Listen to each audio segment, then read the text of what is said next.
You know, the job, you take certain clothes off and stuff. Boom, smashed the shit out of the gym because I felt better. I wasn't happy. Over time, it does get better. Felt like I wanted to dig a hole. It's actually the epitome of seeking external validation. I was a bit of a disaster from then. You are very much, I don't care what people think of me. I was in the worst possible situation in life, really. Unfortunately, when he died, I lost him, but I lost the mojo he gave me. Not like the hardcore Viking stuff. It was slightly awkward. And then it just went poof.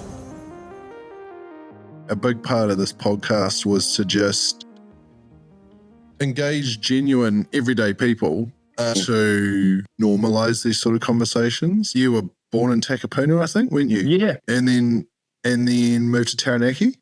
Yeah, so that was probably, I think I was 9 when I moved to Taranaki, 9, 10. But I actually, I went to Kristen. So even going from Kristen, and that was back those days, it wasn't quite businessized, it was a bit weird going from there to New Plymouth. Taranaki was definitely not like, it's different to North Shore schoolboy. Exactly. And how long were you in Taranaki for? So I moved back in 2000 when my dad had moved back in the end of 99. So I moved here, went to Westlake in 2000. So I think I was 4, I would have been 14. Yeah, okay. Yeah, so it's been like 5 years. Yeah, 100% same year, yeah. I remember you, mate. You weren't a bully. That's the only good thing.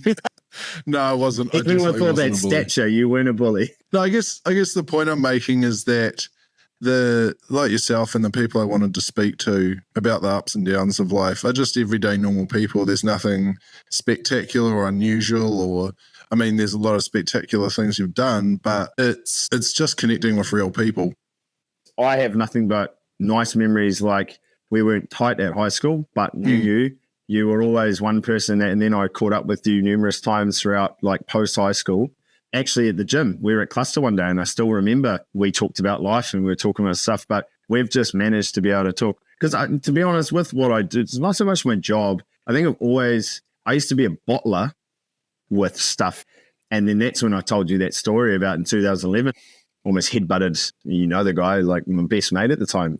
And because it was just after the World Cup rugby final, I was getting accused of something and all this sort of stuff because people just looked at me like a battering ram and with a lot of stuff, like I was a bit of a pit bull.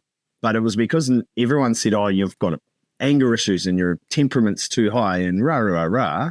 But I actually went to check myself in on that, on the Monday, because I talked to a friend of mine who's an American guy, a lot older than me, and he goes, and I said, I think I need to speak to someone. But that was the turning point for me in terms of being actually able to just talk about anything and not really having how do you say? Like, I just wasn't, no one asked me how I was, and I didn't get the opportunity for someone to listen to me and then make me say it's okay to talk to someone or communicate with people about your life. I took it way too far, and I was verbal diarrhea to like the dude at the bus stop, and like probably was alienating some people from me. You said you were checking in somewhere. What was that for? So to speak to someone. So it was a counsellor in Apollo Drive, actually. Okay. And then after 3 weeks, she basically said, look, you're one of the nicest, most kindest young men I've ever met. No one's just ever taken the time to ask you how you are and if you need a chat. So, because my dad was a loving dude, but he was brought up in Glasgow. So it was like headbutt first and ask questions later kind of scenario. But, yeah. So, but from digressing back, that's why I love talking to you, because you feel safe enough and trusting enough to talk about your life, and we talk about stuff. And I think you're like that with a lot of people, and I've become that with a lot of people, and helps guys open up about their lives and wives and kids, and we all have the same shit going on. It's just wrapped differently. So why not talk about it? So going back to school, do you have early memories of struggling at school with anger or thinking? Like, I remember going back to school, I didn't like school at all. I didn't feel like I fitted in. I just didn't enjoy it. I didn't really connect with people that well. And I think there's some reasons for that, but I'm just wondering if you felt, I remember you at school being sort of quite popular, and you were involved in a lot of the sports and stuff like that, weren't you? Yeah. And I think I never had a group, if that makes sense. I didn't, when I first arrived, I ate my lunch by myself for like the first maybe 2 weeks, didn't really know anyone, technically. This was at Westlake, you mean? Yeah, Westlake. But if we go right back, when I was much younger, I think we had a lot of family stuff going on. So I actually got expelled twice. Like I said, I never had groups. I had my football guys, and then I had the guys like that I played basketball with and went to Sunnynook and shot hoops with. It was different kind of, that's probably the easiest way to describe it. I had a lot of family stuff. And when I say family, like early on, it was my mum, dad, separated. Like I don't ever remember them being together. I was probably like 4 years old when they separated. But my dad wasn't, there was a lot of animosity. There was a lot of, grew up in a lot of yelling, a lot of physical stuff with my dad. My dad was never physical with my sisters, but I was always kind of, especially when I moved back to Auckland. And I mean, he's the reason I started going to the gym, because I wanted to one day be bigger and stronger than him and things like that. God rest his soul. But it's one of those things where it was very, I don't know, it's very it was quite intense. I think my life, if I told a normal person, whatever you deem normal life, like mum, dad, your usual issues. But if you talk about people talk about, oh yeah, I lived hard. I loved my life. I wouldn't trade my life for the world, but it was very intense. I think split family stuff, intense kind of thing. And then blended family, I've got 5 siblings from 3 different parents, through 3 different mothers, same dad, so there's been an interesting dynamic through that. I've got my older sister, myself, and Holly, my younger sister, who that's all same mum and dad.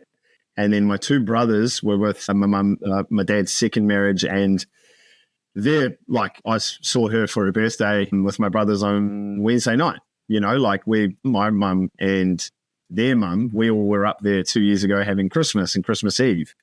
So there's a massively awesome connection with us all in that sense. And I see technically their stepdad and love him to death as well. And, I've only been back in their lives since 2013, you know what I mean? So, but then my younger sister from my dad's 3rd marriage, really, we reconnected maybe only a couple of years ago, because after my dad's funeral, it kind of went a bit sour. I mean, that's a story to tell too. That messed with my mental health. Yeah, then there's probably a few different aspects to that really shook me. Interesting family life. Yeah. I was gonna say complicated, but I think these days it's quite common to have blended families, right? I've not experienced it, but I think it is quite common, and I think it probably does add a lot of other dynamics to your upbringing. Yeah, I think it was I'm blessed to have the people in my life, and I hate to say this, but after my dad actually passed, there was obviously a really hard time, but the benefit about what actually did happen was it created peace, because my dad was kind of the catalyst for, you know what I mean? He was the catalyst for a lot of, well, I'll pin on that. My dad broke my trust so much, but if he said jump, I would say how high. If he said he'll be somewhere, I still trusted he was going to be there. He was my be-all and end-all to impress. And especially when it came to sport, when I was playing first team, I think Takapuna, and we were having a good season, but pissing with rain on a Saturday. So he decided to come because he couldn't play golf. I scored 5 goals in that game. We won 5-1 against a team that had beaten us 2-0 earlier in the season. I just was I touched the ball probably 10 times in that game. And that's not, I'm being serious. All I remember is touching the ball a few times and just, and every time I scored, I went high-fived them, stuff like that. And it was just but again, I think that damaged me a lot in terms of always felt like I needed, after Dad died, I always needed to impress my manager who I had. And it was a man. If I had a female manager, I didn't give 2 shits. I mean, and it's not a sexist thing. It's I realize now, looking back, I was grasping onto someone to just say, I'm proud of you, or, and I was probably 32 before I really became into like being my own man, I'd say. So do you still feel that now, or have you worked through that need to impress people? It's definitely something I have brought through most of my life. It's interesting to hear you say it. I must say, 40. I still probably did that with, so when I got into insurance, the guy that got me into it, 100%, because he reminded me of my dad. He was English and like lovely guy, total vacuum salesman, I should say. But he, after my first few weeks and I had like all these policies and stuff that were put in, and he's like, we're at, what was it then? Headquarters, having a beer with a couple of people and a couple of the other guys he had working for him. He's like, oh, Craig's done this and Craig's done that. And I was like his wee protege, at 30 something. And I thought, wicked. Well, 6 months later, I threatened to stab him with his own freaking evergreen pen. And, like I wasn't going to do it, but, and then I was on my own again. And then I went with someone else. And I actually, it's so funny that you've mentioned this because I did the same thing with this other guy. I was a top salesperson for him. I did the most when he said, hey, we've got a competition going. I won every competition with how many people I spoke to or how many KiwiSaver people. Like in 1 month, they had a competition about KiwiSaver and I brought on 32 people. Do you know how significant that actually is? Keep bringing on that many people. But then he was just, and the guy was younger than me. My career in being an advisor had two people that, look, great in their own right, but it just wasn't right for me. But that's when I started my own business and got really good mentorship, and that's another story. So despite whatever you scored in the game or whatever you did professionally or however many people you brought into a program, however you succeeded personally, did you ever think to yourself, shit, I'm doing a good job? Or did you always go externally for someone to say, Craig, you're doing a really good job? Yeah, exactly what you just said. I never I'm my own worst enemy and have been for a very, very long time. I'd say, I'm a professional beater-upper of myself. Whoever's been beat, doesn't matter how many fights I've been in, I've beaten myself up more than anyone, and that I know. I think, 100%. It's such a common thing, and I've done a lot of work with my psychologist on how I talk to myself and how I treat myself, and it's even just taking small steps on starting to notice those patterns of putting yourself down, and you can actually learn to catch those thoughts before for me anyway, they would snowball into, oh, you didn't do that very well. And then an hour later, it's like, you're pretty much worthless. Don't bother doing this again. And it's actually quite shocking because you think if your mate came to you and said, oh, how do you reckon I did on this? You wouldn't talk to them like that. So it's, yeah, but see, that's such a good point what you just said.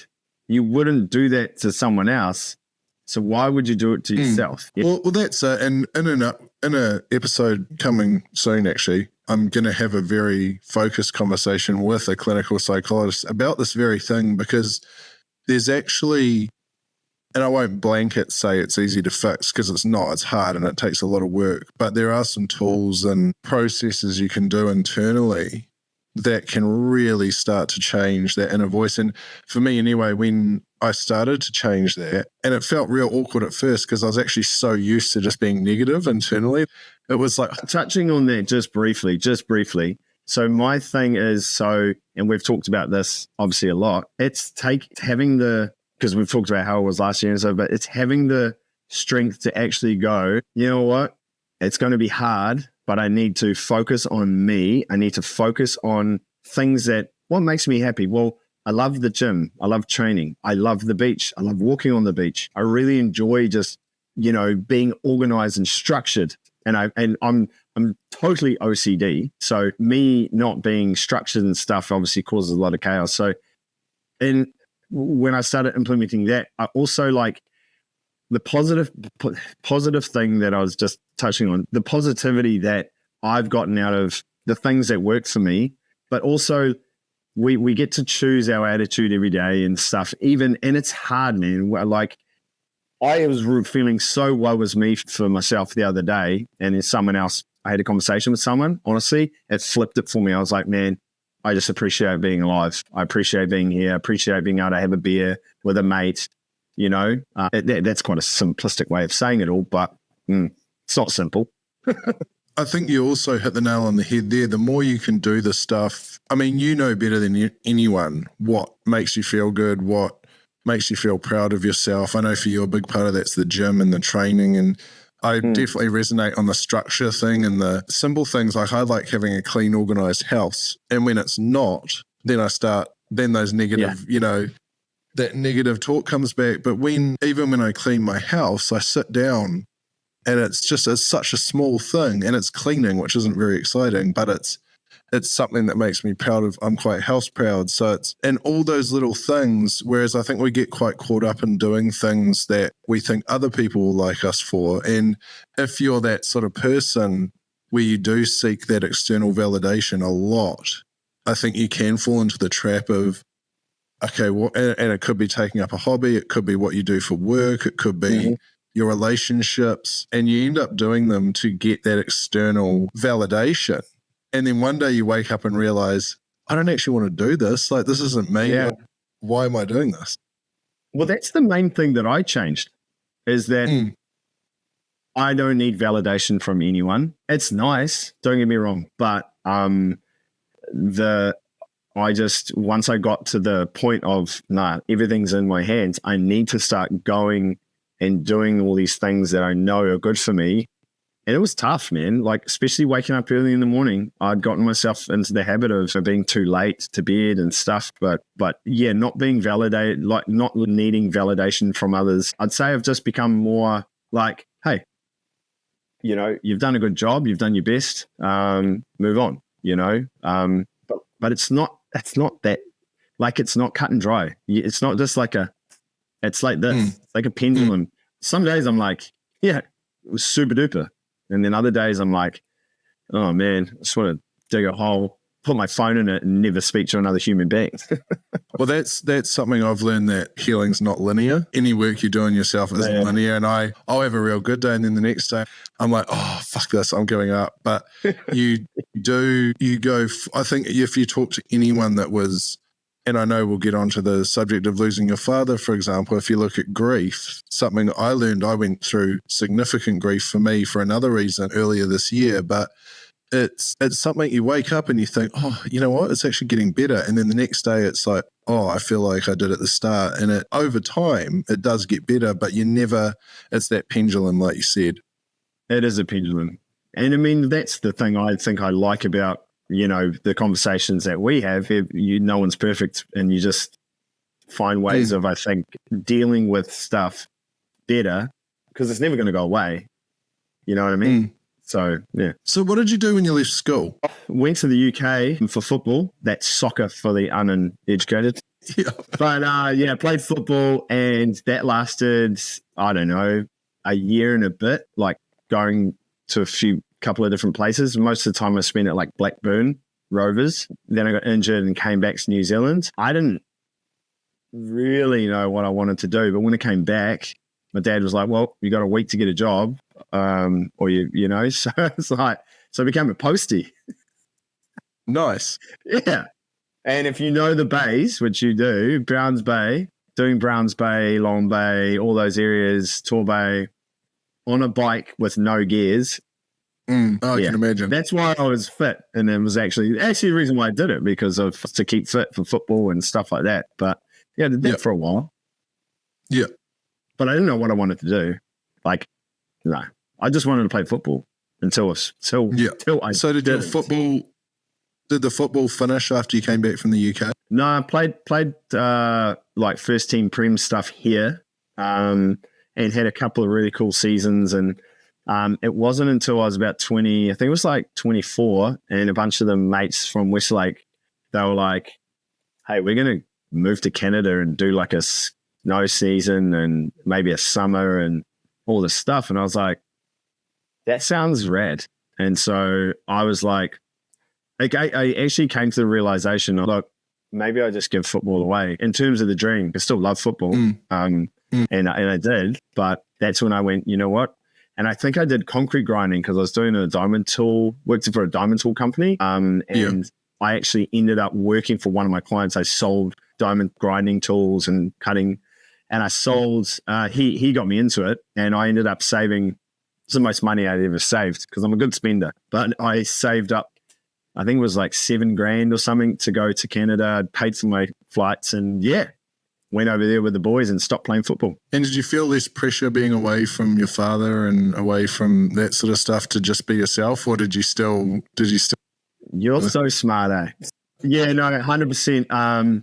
Being out of the country was one, but also it was the first time I felt fully independent, I'd say.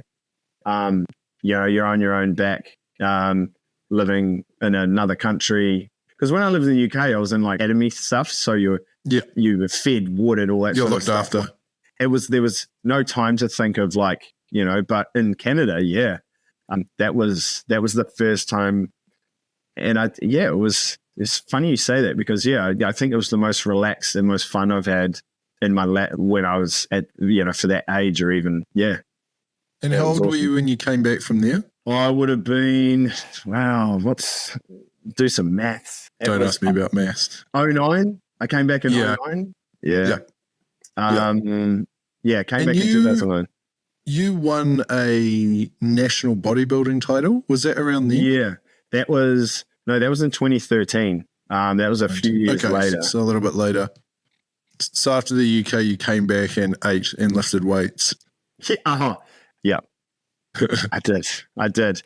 Yeah, I was eating this is funny. I was eating 2 Subways for lunch, 2 Subway footlongs with extra meat.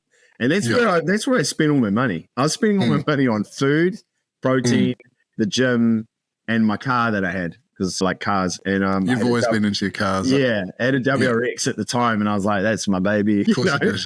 Yeah. Oh my God. I think it had chrome wheels and everything. Yeah. And so was the gym still the outlet for you for, I think in most of the conversations we've ever had about mental health, you always mention either going to the gym makes you feel better or you haven't been going to the gym properly and you don't feel good. Did you realize even back then that it was such a helper for your mental wellness, or were you literally just wanting to win a bodybuilding title? No, I think I loved the structure and having this goal, like a goal to look, you either go to, I've never been a participator. If I want to do something, I've always wanted to be in the best team or, win what I want to do. And I think why it was so good for my mental health is because of how, it's, releases endorphins and all that sort of stuff, but I was eating healthy. I was doing all the good things that you should be doing. I suppose apart from, I ended up doing steroids and stuff, but it wasn't like a lot. It was less is more. We're talking like a mil of something or whatever, and I'm comfortable talking about it. And I never had issues because there was a stigma around, like my partner at the time, the minute you get angry, and I was better on it. I was actually, because I had this awareness that, look, I'm, my testosterone's up a bit and what have you. But to be perfectly frank, that's where I learned about the physiology around us as men and testosterone. Look, even just going to the gym produces more testosterone. But I don't think I realized until later in life how much it did for hair. I don't know if you remember this, but probably around that time, I was in a supplement shop in Albany, and I think it was the day before your bodybuilding show, and you were like a shell of a human. You did not look well, and I think it was, you were obviously doing your dehydration and cutting whatever you do before the show, but I remember trying to talk to you and you basically turned around and were just like, hey dude, I can't handle a conversation right now. And I remember thinking at the time, like the mental strength to put yourself through that, because I don't know all the ins and outs of what you have to do to yourself to get like stage ready for one of those shows, but I'd imagine it's pretty taxing. It's definitely taxing, but the interesting thing, I remember that was before Nationals, and my dad had died on the Monday. We buried him on the Thursday, and the comp was on the Saturday. So I don't even remember that week. And I was getting fed by my partner, Monica. She was like, even when the day my dad died, she was still every 2 hours feeding me chicken. Was that what you had to do for the show, or was that just because you weren't eating? No. It was because if I didn't eat, I would have, like, because of the street. You can tell, and it's weird, but you can tell. Like, look, if you look at the 2 weeks prior, when I was at Waikato Champs, and I won that, it was, my face is different, my body, everything is different, and even I was smiling, and it was just nice. Then you see me at nationals and you look at the photos, I'm flatter, like still good enough to obviously get there, but my face looked like my dad just died. Like it was just, like literally it was that bad. I'll actually show you. I think it's actually interesting that I'm surprised that no one actually told me, but to smile. But I don't think anyone had the guts to probably say that. You won the nationals. You won was the week your father died. And did you feel proud of yourself after that, or did that not even register? Honestly, it didn't really register. And I remember going out afterwards, and there was a bit of we went to a mate's place in town, and I think I had a beer and then a vodka or something, but I was just kind of not so much tired physically. And then it was weird because I went to Saturday. I think we didn't do too much. And then on the Sunday, went to the beach in Browns Bay. I've actually got a photo, and I always remember it. And Mon's to my left, and I'm sitting there. I think I was pretty emotional. Everything just sort of hit me. And then I was a bit of a disaster from then. For when I say disaster, like I think everything hit me at once, to be honest. I think I held it together, apart from the funeral a little bit. But and that's where, after that, I thought I was going to be okay. But tried to keep training going, coach, and I had my studio. Remember, you did I still got my card, Raw Fitness. I was doing all that stuff, but my confidence just kept going down. My neediness to Mon, my anxiety started kicking in, especially with Mon. She'd leave me anywhere, and I'd be like, where you going? And then that caused a lot of stress and strain. But so I would say, like, in terms of tough times in my life, that was where I felt every single emotion that I could probably, and definitely, I never felt anxiety. I probably had felt anxiety in my life, maybe when I was younger with, being scared in certain situations, but the anxiety I felt, honestly, I wouldn't wish that on my worst enemy. Yeah, it was bad. And just for some context, if you're comfortable talking about it, how did you lose your father? To cancer. So I was engaged, and basically I ended up had an engagement party, but my dad and me were fine enough. But I said, look, Saturday, it's on a Saturday, just promise me you're not going to have a few drinks before you come. And he made the promise. Anyway, I'll fast forward. Me and him ended up having a massive, massive scrap. And he ended up smashing my letterbox, and there's all sorts of shit. And he basically said, you're not my son. I said some pretty nasty shit. I said, I'm fucking done with you. You're a piece of shit. All the rest of it. Didn't speak to him I passed him even all live in the bays. It was terrible. And I was going to BMW where I worked at the time. And I hadn't spoken to him for almost 10 months. I'd washed my hands of him. And then So this is 10 months after the engagement party debacle. Correct. Yep. Yeah, correct. And by that stage, I wasn't even with my ex. We'd broken it off. I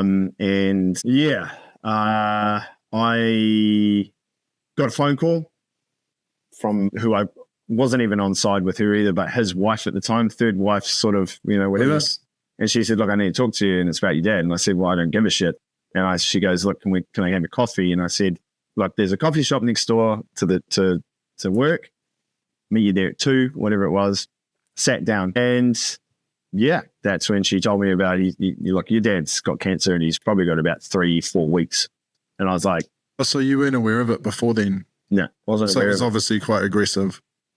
Well, this is the thing. They gave him 3 weeks, so I actually ended up I actually quit my job, which it was my dream job at the time at BMW. And then I yeah, got in touch with him, gave him a phone call, and then it basically all the bad shit that ever happened just fell by the wayside. I never thought about it, and I didn't even think. I think and so it changed everything for me. But I think the only good thing is on the Wednesday where he was playing golf before he died on the Monday, there was a Wednesday, and then I didn't see him again until the Monday morning. But on the Wednesday, I had lunch with him at Watamata Golf Club in Devonport. And it was, maybe he knew he was going to die. I don't know. But he said some of the nicest shit that's ever come out of his mouth. He apologized for stuff. And he just goes, look, we're going to live together. Wanted to live with me because he wanted to, and I thought, fuck, yeah, I'll live with you, And I thought, afterwards, I thought it was bullshit until the property manager 6 months later said, "Are you Roger's son?" "Oh yeah." I found a property, an apartment for you and him, a townhouse for you and him in Murringy Bay. And I said, he actually was trying to find his place. And I'm like, shit. It kind of gave me I actually felt so fucking sad about it. Mm. But yeah. Do you think in hindsight that a lot of the stuff you guys argued about actually mattered? I know that's a hard question, but do you think the stuff that you had fallings out over and the disconnection mattered? I mean, you came together at the end, which I think is amazing, to be honest. And maybe he did know that it was time to have that conversation. But I guess you can't really have hindsight on that sort of thing. But I was thinking more for people listening that are disconnected from their parent or family member, what advice would you give them? Be humble. Be humble, because I tell it to my sisters. My sisters, they live in New Plymouth, so does my mum. And my mum is eccentric as fuck. She can talk bullshit. She's always, I love her to death. But, I tell them, we've only got one parent. And even they've changed the tack with my mum. But what I would say is, you don't have time if you've got time to be miserable towards someone, look, unless there's varying degrees. I'm just saying, if you blanket it, but if stuff's not actually that bad, don't sweat the small stuff. And that's like an entire life thing. But when it comes to parents, if you're lucky enough to have parents, give them a phone call, go have a coffee. Like, my dad was a total dickhead, in many ways. But I tell you what, I always looked forward to our one coffee a week down at Paper Moon in Murringy Bay. I'd see him for an hour. 5 minutes would be about me, and the other 55 would be about him and his wanky ego. But it was still... I bet you cherish some of that. I do, because guess what? Like I was going to say to you, and I have spoken to you, he was my mojo. I could be having the shit week, but weirdly, I'd leave going, fuck, I feel good now. He was not the perfect dad, but he had confidence. He had this Scottish bloody, thing, puff your chest out and no surrender. But unfortunately, when he died, I lost him, but I lost the mojo he gave me and the confidence. And people that knew me through that period, they're like, you went from it changed me in a good way though, because I was probably a little bit of a arrogant prick in some ways, even when I wasn't in a good posse or, not mean or bad, but I was probably a little bit like, sitting with women and stuff, I probably thought I was a cocky prick, but I got brought down to earth. Shut up. I got brought down to earth with his death and not having my Kool-Aid. I wasn't having my mojo Kool-Aid. So I had to find out the hard way, which was anxiety, depression, everything in a wave, So the bodybuilding competition in a way probably delayed your grief a little bit in the first instance. Yeah. How, and you can't put a time limit on grief, I don't think, but how did you work through it? Or I know how I worked through grief, and I think it's different for everyone. The one thing I learned was it's different for everyone. And I actually spoke to someone I consider quite a good friend, and she actually lost her father to cancer. The advice she gave me over the weeks and months when I was dealing with it was so invaluable. And I think you could only ever give that advice if you'd experienced it. Yeah, I agree with you 100%. Everyone's built differently and reacts differently. But as we have discussed before, you and I, my thing was I went and spoke to someone and they explained about it being a pendulum. You're not going to go through everything like this.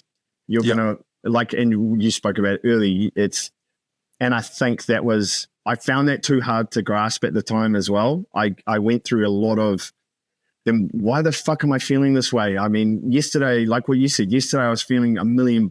Like I felt like, yeah. And then a day later, just felt like I wanted to dig a hole. You know, I really struggle with anxiety. That was the shittiest thing. That was the shittiest thing.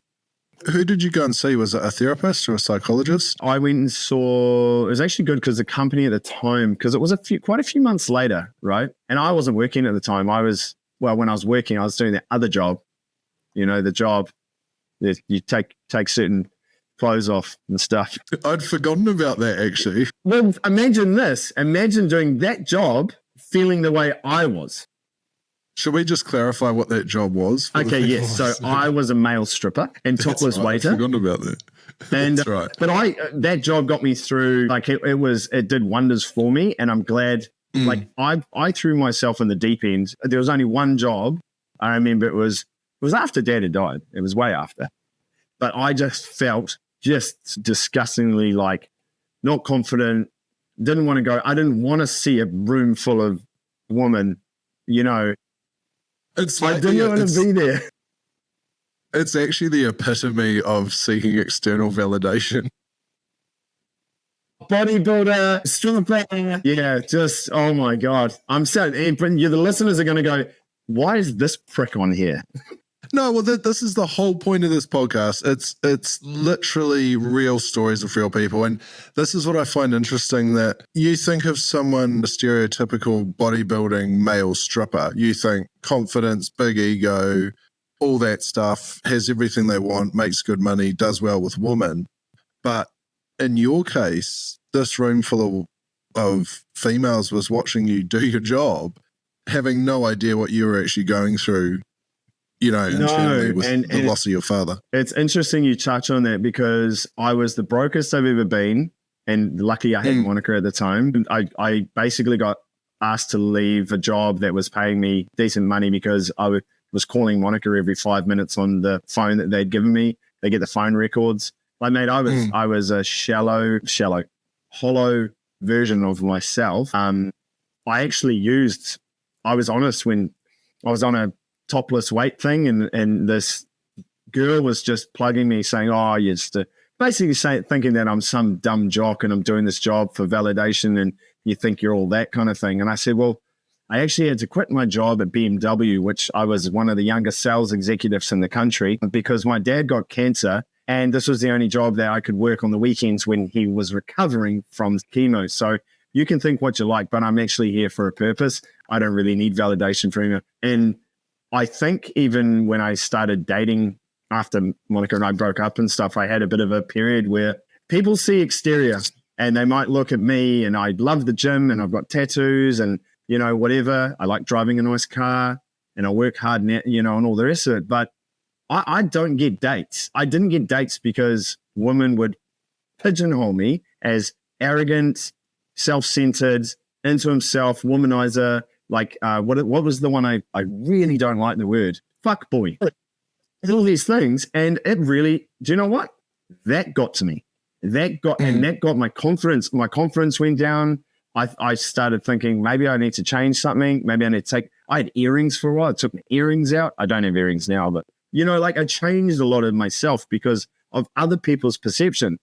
Again. I was going to say, you look at these days, like I'm talking nowadays, you look at your Instagram stories and you are very much, I don't care what people think of me. And I do have times where I wonder, like, is that genuine now from your point of view? Because I think I've seen that shift where even, you know, your mates you talk to on your Instagram stories, I mean, it comes across as being very genuine, but then the person you see in your Instagram stories where you're having a laugh or you're singing a song in your car or something like that, and then like when we sit down and do some business together, it's like a different, you know, it's like two different people, but there's still that part of your personality where you just seem happier and more genuine, and it comes through in both of those personalities. I think you kind of nailed it. Like, I have had people, like last year I wasn't doing a lot of social media stuff, and like you know when I'm happy because a cool song comes on that I'm listening to on a playlist, and I'm like, oh man, I'm going to do a video to this. This is a good one to sing along to, like, you know.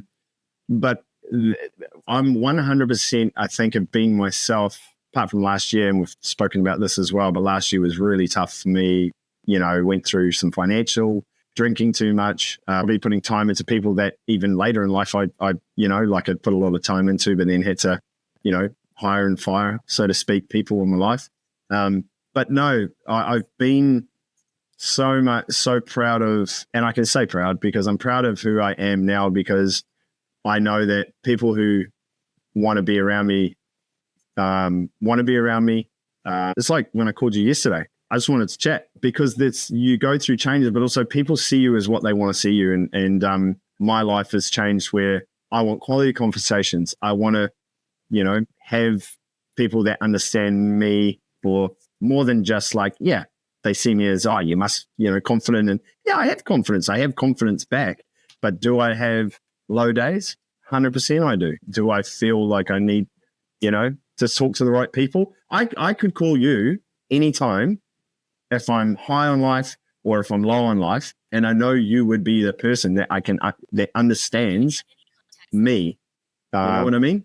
And I would appreciate the conversation, but I can't do that with everyone.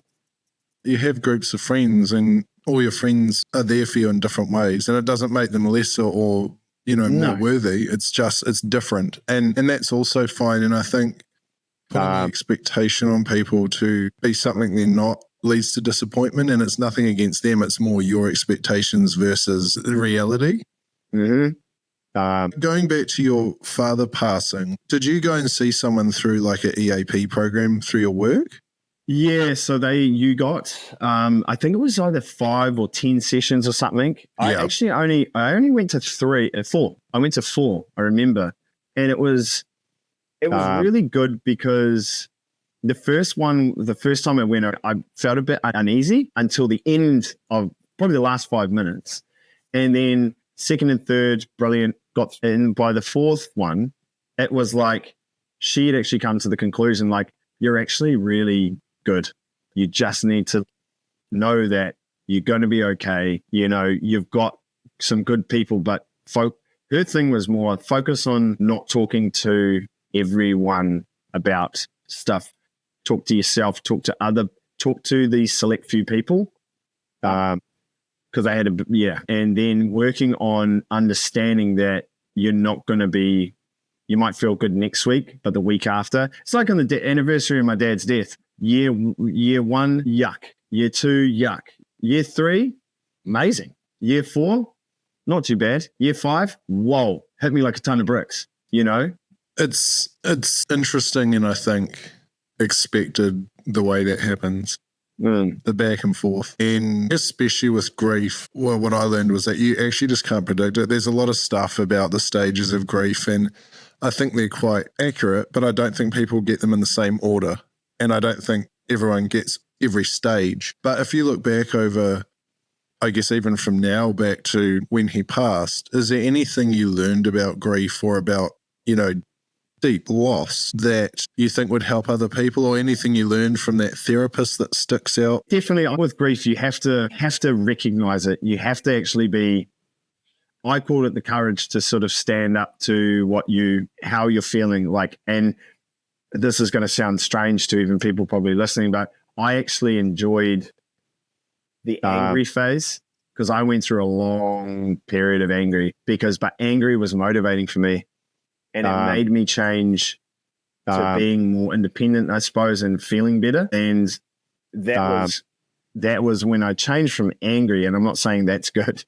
I was angry at my dad for different reasons. Okay. So, but the anger helped, and I didn't take it out on people, used it as like a fuel to like, I'm going to be better than he was as a father. I'm going to be better than he was as this. And like, it sounds negative, and but I used it in a positive way to motivate me.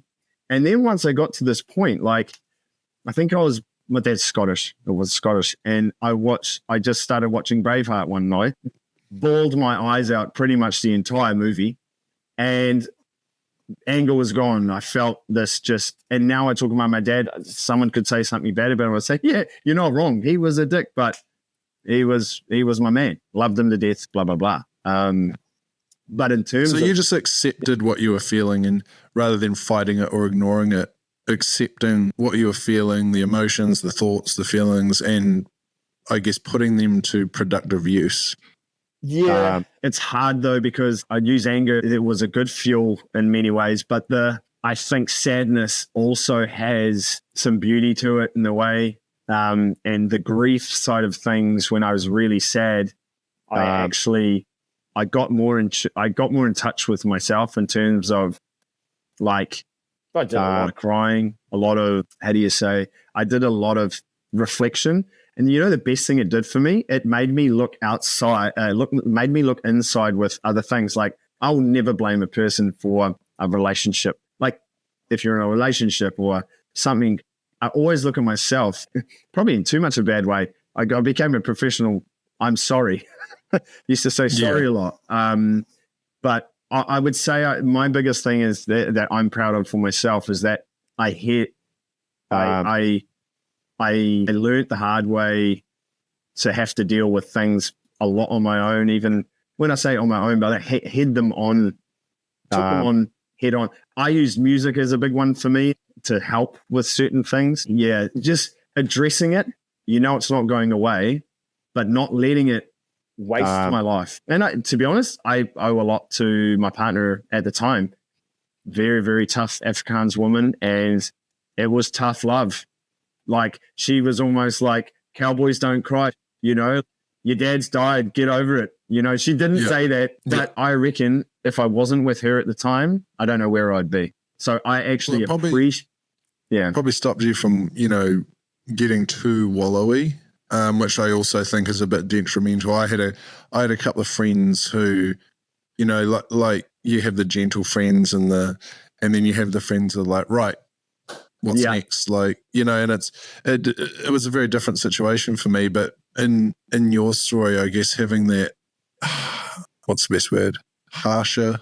Yeah, that's a good one to put it. Harsher is better. Well, it might have just balanced it out a bit and helped you continue moving forward. And like you say, with the acceptance and the just going through it and knowing that it's not going anywhere. So, life kind of has to go on, especially if you've got bills to pay. Well, I mean, everyone has bills to pay and things like that.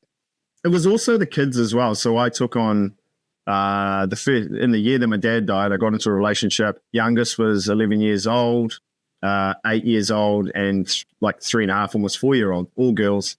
And I became an instant kind of dad.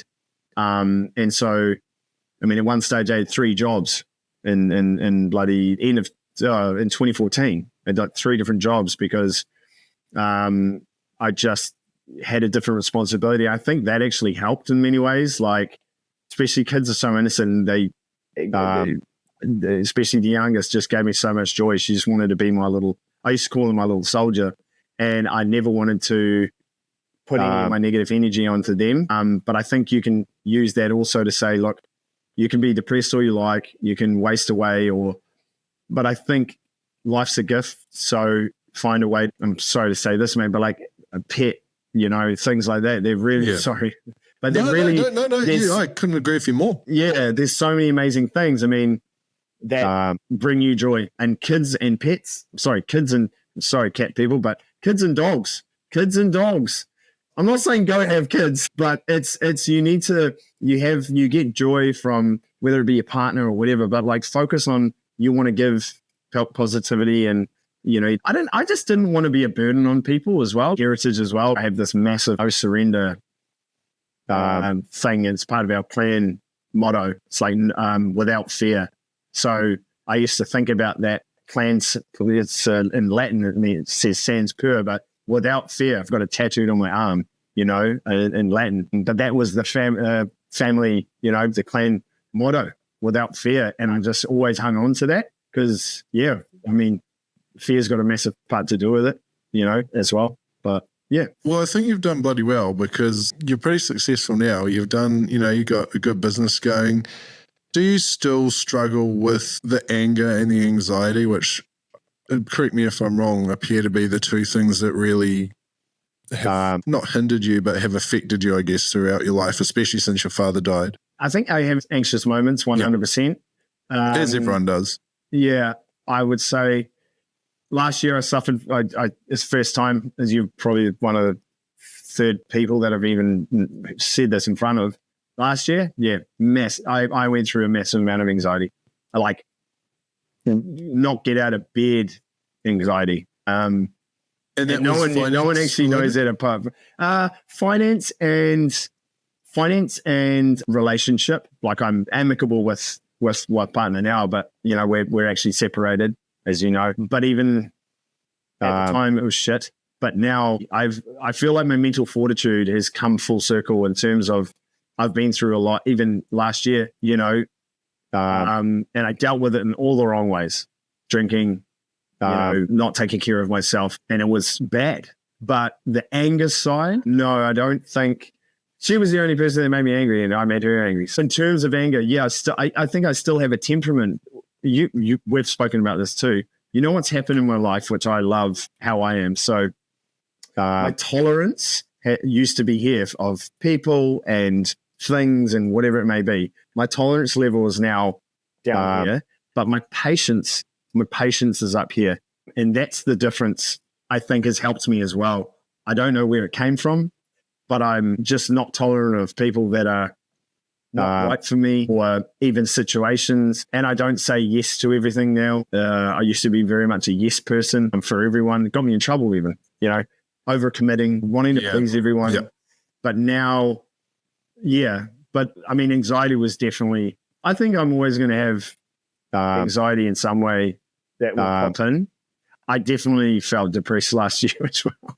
Do you have a go-to tool or process or something you do when you are going through those really hard times like last year? Is there something that you thought, okay, I've got to, and I know what you're going to say, probably, well, at least one of them is going to be the gym, but when are you quite conscious when you are in that spiral or in that, I guess, mind state that, okay, I need to go and do this, or I need to go and see this person, or is there something very specific that you do? This is going to sound really strange, probably to you especially. I listen to all sorts of different types of music, but I'd put on my noise cancelling headphones and go to the beach, and I'd have I have a playlist with all these different things, but one of the main ones is Enya. Yeah. I get that. And honestly, I'll walk on the beach, might have a little teary eye, and then I've got this Nordic music I listen to, and some of it's it's not like the hardcore Viking stuff. It's this lovely Nordic, I can't remember her name, but lovely music. And it's peaceful, but I also just have this affinity with the beach and the ocean. And it makes me go, that's why I love going in the morning and walking on, because seeing a sunrise is one of the most rewarding things you'll ever do in your life. And we have it on our doorstep. And I feel like the nature, and you know the nature thing, man. There's something about it, and you're actually not the first person I've spoken to and a lot of people can't even explain it. There's just something about the beach, and not even being in the water all the time. And it's, when I was going through a hard time over Christmas and at the start of January, my only goal every day was to get to the beach. Mm-hmm. And I didn't stay long because I turned red real quick. But but I would literally just go and sit there on a towel. Like some days I wouldn't even go for a swim, but being there versus being at home was just so vastly different. And I'd get home and feel so much better. Yep. So this morning, all I did was go and sit at the beach. So this morning, this is how relevant this is. I got up this morning and it was, woke up a little bit later because I snoozed the alarm a few times from 4:30. I got out of bed, made it down to Browns Bay where my gym is, drove into the gym car park, and then I was like, I saw there was quite a few people there. And I went, I'm not comfortable going in there. So I turned around and went straight to the beach. And I did because I don't do it in an order. Usually it's gym, beach, sauna sometimes. But this is weird, right? People would look at me, and this is not an arrogant thing, look at me and think, how the hell would you feel? I've even said it to people, I just didn't really feel like going in. I just didn't want to be around people because, people would think, why would you feel uncomfortable going to the gym? And we're talking that it's a type of anxiety. I was having anxiety this morning, not wanting to go to the fucking gym, the place that gives me the joy, but the other place that gives me joy and pumps me up. And I got to listen to my music and stuff, did 2 lengths of Browns Bay Beach, came back, boom, smashed the shit out of the gym because I felt better.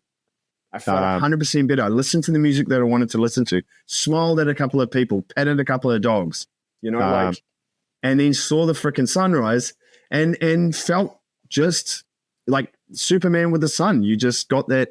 It made me just go, you know what? Shit, it's a good day. You've just had, and yeah, it's incredible because then I went back to the gym. There was still the same amount of people there and I didn't even factor into my mind. I just went and did my thing. And I think that's a good point. You don't always have to, you can be flexible. Like if you get to the gym and you don't want to go in, go for a walk instead. And I think that's better than the alternative of, and I'm really guilty of it, of sitting at home. I'm so guilty of it, but it's getting better. But it's like, anything some days is better than nothing. Well, every day anything is better than nothing. But some days if it's as simple as walking a length of Browns Bay Beach, which is a really nice beach, if you then come home and sit on the couch for the rest of the day, I think you're better off than having just got out of bed and sat on the couch the whole day, especially when there's something going on that's getting you down, And I mean, I can elaborate on why I felt like that. Yes, last night I was sitting in, because I'm still living with my ex, but in separate rooms and stuff and daughter and stuff. And the last night I was just, I think it might have been daylight savings too. I don't know, but it was just dark. I just felt real down. I felt super down. No specific reason why I should have felt down, but I did. I felt kind of sad and a bit empty and just didn't feel great. So I went and had a shower and then I had some food and I was kind of feeling a little bit better. And then I just watched some TV. But it didn't even feel like I slept 100% because of how I went to bed feeling. So it might have, when I woke up, like I try and be excited when I wake up, but I wasn't excited this morning. And I think, relationship stuff can do that, but it's also just, of course. I think there's a lot of reasons. You said you don't know why you felt down. I think there's probably quite a few things that would be some reasoning behind that. But at the end of the day, you don't always have to find a reason. You can just accept, oh shit, today I'm not feeling good. What can I do for myself today? And like you said, you went to the gym and that didn't feel right. So you went for a walk and then thought, actually, I am going to go to the gym. Yeah. And like what you said before, sometimes I've driven in this like lots of times and then just going straight and then going, no, this is not right. I need to just go to the beach. And I might not even go to the gym at all because I still might not feel 100%, but I feel good enough to do my day. Sometimes just getting through the day or getting your work done or having a meeting is enough. You don't have to be an athlete every day. You don't have to. Don't have to be. You don't have to be perfect, right? You don't have to be perfect. I like to think that we're all perfectly imperfect.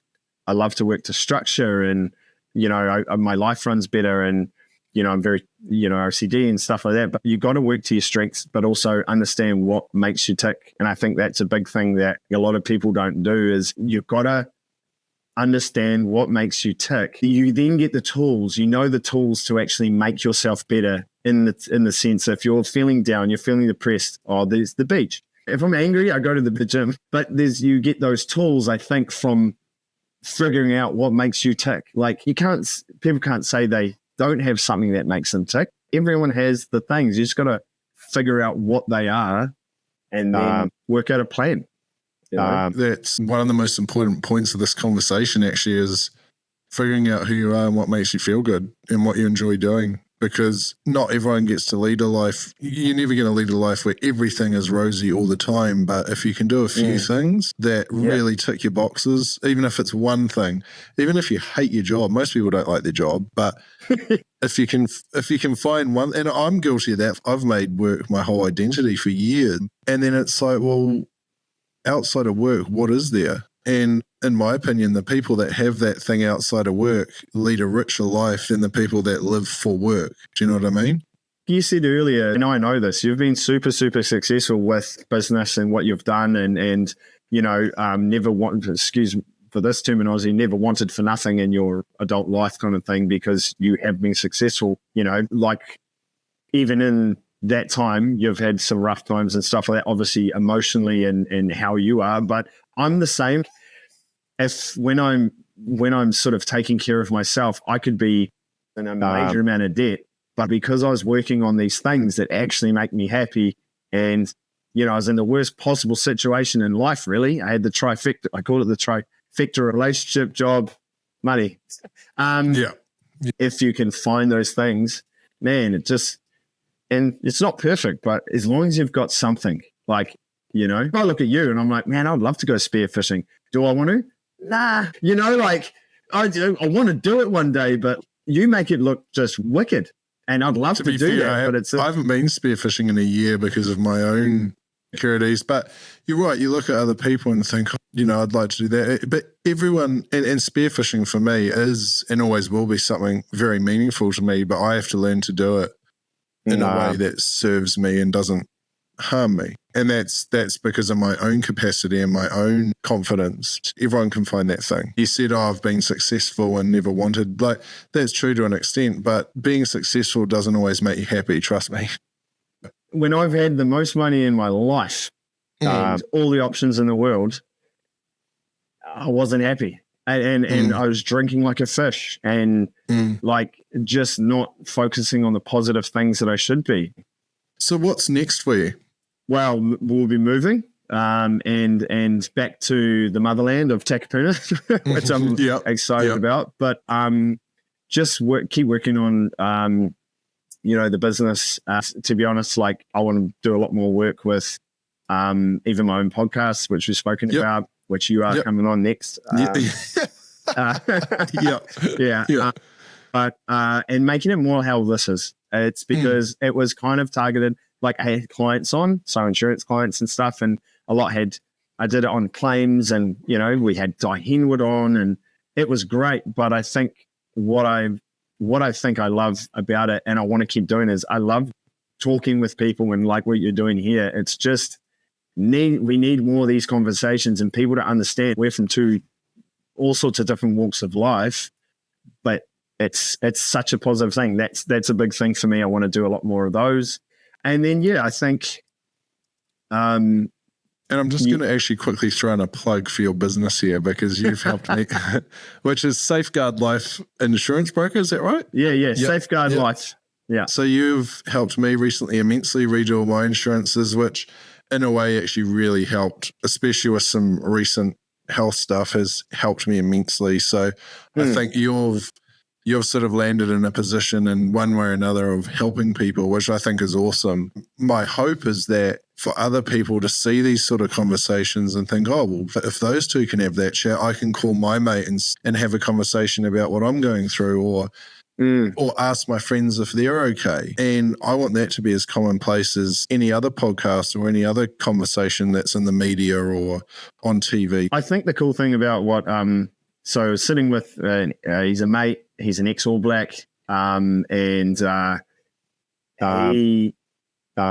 was talking to me, and he felt bad for sort of opening up and asking questions, because we were talking about with my brother about his situation, and he's struggling with some stuff, and it was a relationship mostly, but then also it's his confidence, like, has just gone. So we were just talking, and then it's exhausting. He's sort of saying, "No, it's all right. I don't want to get too deep." And I said, "Go balls deep, mate, because this is what it's all about."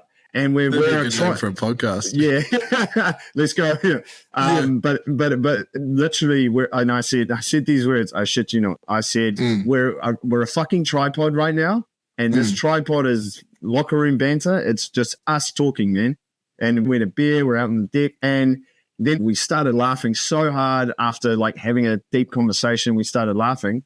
He literally was almost in tears laughing and he goes, "Man, this has been awesome. I needed this. This is coming from an ex-All Black, you know." And he goes, "We've got to do it again sometime soon." It was a simple conversation that started with me talking to my brother, and he goes, and it was slightly awkward. And then it just went poof. It's just taken even a friendship to the next level. So it was like when you say the jock thing, sorry, and it's easy to say, like, you look at whoever it is and you do think you've got the shit together or whatever it is. Most of the people that, like my brother, me, we're big softies. He's a super romantic, you know, but he's a good looking, fit as hell, blimmin', you know, very, very high on his coach and all sorts of stuff.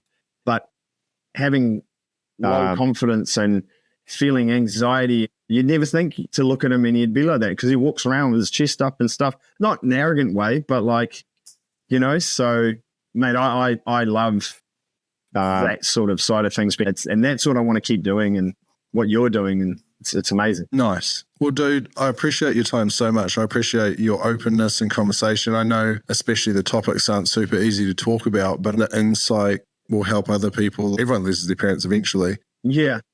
But there's definitely things that can make life easier. And again, it's not saying the contents of this discussion will help everyone, but they might help someone, which is kind of the point of it, right? Yeah, I hope that it just opens doors for people to talk, especially guys. We're built differently to women, but we need men as men. We just like, I've told you this, the amount of joy I feel, and I feel like this energy is that I get when I talk to you on the phone, because you are that type of guy. I could talk about anything with you, but every guy needs that. I'm telling you now, I don't care who you are, every guy needs it. And I think it's just, hopefully it does. Even if people just think we're jabbering on and going all over the show, I think it's a good example that two dudes can sit down and have an open conversation. Like you don't need to have beer. You don't need to be in some specific thing. You can just be walking on the beach. You can say, hey bro, I want to go for a walk, or even just a safe kind of environment. Look, we're not even in the same area code right now. Exactly. Pretty close. Pretty close. The coast is pretty far away. It is. It actually is. It's lovely. I was going to come down this morning and it was going to take an hour 35 to get to Tuna. Bugger that. Look, use technology to its fullest, and it's good. But no, I appreciate it, Timmy. Thanks heaps, man. Dude. Seriously. No, I appreciate your time, and I look forward to releasing this.